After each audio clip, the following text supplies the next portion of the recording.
Pemain industri menyambut baik cadangan kerajaan untuk melaksanakan subsidi diesel bersasar. Mereka mencadangkan subsidi sekitar 300 liter sebulan bagi trak pikap dan sehingga 1,000 liter untuk lori bagi membantu kurangkan beban kos operasi. Menurut Daniel Chan, Naib Presiden Persekutuan Persatuan Syarikat Motor dan Kredit Malaysia, banyak perniagaan kecil kini tertekan kerana bergantung kepada kenderaan diesel setiap hari. Dengan kos isi penuh tangki mencecah RM500 hingga RM600, subsidi dilihat mampu memberi sedikit kelegaan. Harga diesel tanpa subsidi kini mencecah RM6.72 seliter di Semenanjung Malaysia, meningkat mendadak susulan konflik di Iran.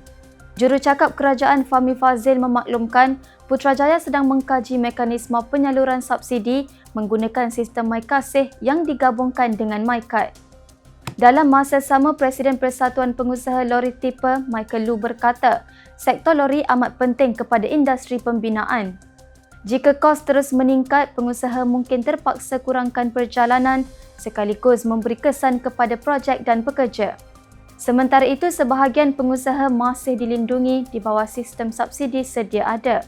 Namun, industri berharap kerajaan bertindak segera dan mencari keseimbangan supaya kos tidak terus membebankan sambil memastikan ekonomi terus bergerak. Khadijah Juno, FMT.